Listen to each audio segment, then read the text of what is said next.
Hello समको मोर जुहार। गरम कढ़ाई रे तेल देकर गोटा बैगन छाड़ीदेले से किसी ना है।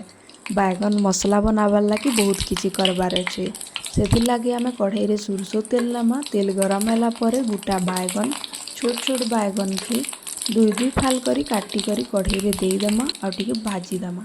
टिके भाजी होला परे ये टिके नून ऐड करदेमा। नून देदेले एटा सीझीजा तो से लगे आम नून दे सारा पर टिके भाजीदेमा और 2 मिनिट लगे ताके खापीदेमा। लो फ्लेम रे खापे ना पोड़ी जीवा। 2 मिनिट पर बैगन सीझी करी पूरा रेडी हो गलाना। एछनीटा गोटे प्लेट रे बाहर करी करी अलगा करदेमा।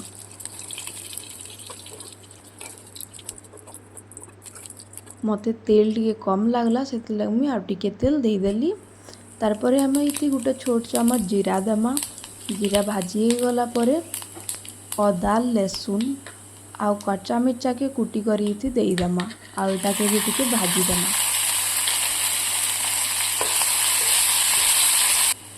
तारपरे ये गोटे छोट माने मीडियम साइज रा प्याज गोटे के छोट छोट पीस करी काटिकी देमा आ सबू के भल से भाजी करी पूरा लाल करी रेडी करमा।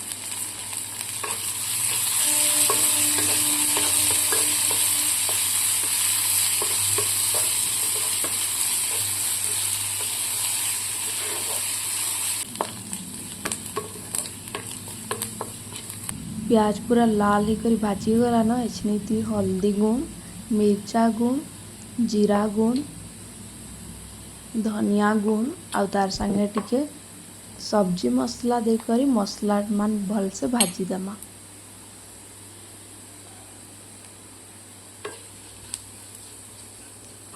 मसला 2 मिनिट टिके भाजला परे ये आम पान ऐड करी करी लगातार एटा के भाजुथमा जेटा कि मसला टिके फुली जिबा आउ तार माने टिके बहलिया टाइप हो जिबा आउ मसला पर रेडी हो जिबा जेंता।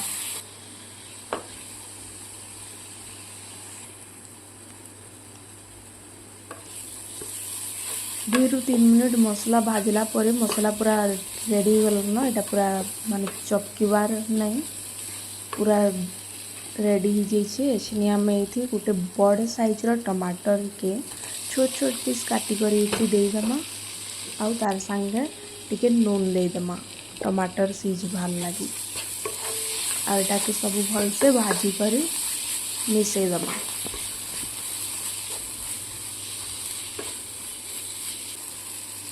टिके मुझे पान ऐड करी ना पुड़ी जबार चांस थी तो पान के भी भल से मिसईदेमा आ एटा के 3 ରୁ 4 मिनिट लगी एटा के खापीदेमा।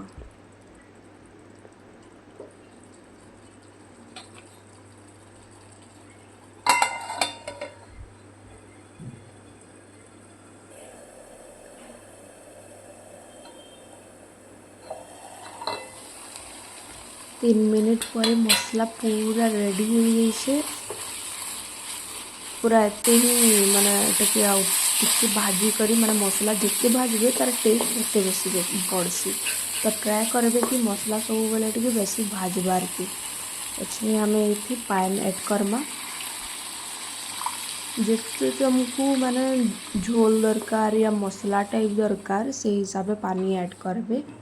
मते इनु मसला टाइप दरकार तो मुझे कम पानी ऐड करी छे।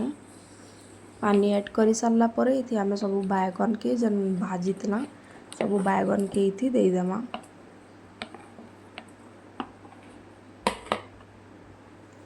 बैगन सब दे सारा पर तार ऊपर टिके गरम मसला देदेमा टेस्ट लगी। गरम मसला देले टेस्ट टिके बढ़ी जासी ना माने तार अलगा गोटे टेस्ट पले आसी। एटा के तार पर खापी करी आमे 5 मिनिट एटा के लो फ्लेम रे पूरा लो फ्लेम रे पकेदेमा। लो फ्लेम रे माने रांधी सारा पर पूरा रेडी हो जाइए। पूरा मसला मसला टाइप देखो पूरा जनता दरकार मते हेन्ता ही होइछे।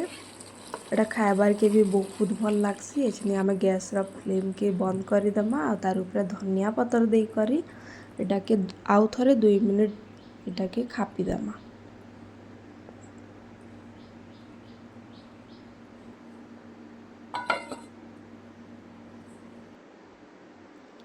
ହଁ 2 ମିନିଟ୍ ପରେ ମୋର ବାଇଗନ୍ ମସଲା ତ ପୁରା ରେଡ଼ି ହେଇଯାଇଛେ।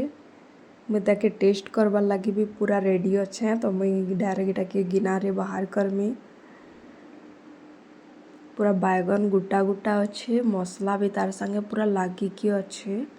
ଏଟାକେ ପଖାଲ୍ ସାଙ୍ଗେ ଖାଇଲେ ବହୁତ ବଢ଼ିଆ ଲାଗ୍ବା। ଘରେ ଥରେ ଟ୍ରାଏ କରବେ ଆଉ ଚ୍ୟାନେଲ୍କେ ଲାଇକ୍, ସବସ୍କ୍ରାଇବ୍ ଆଉ ସେୟାର କରବାର୍ ନାଇଁ ଭୁଲବେ। Thank you.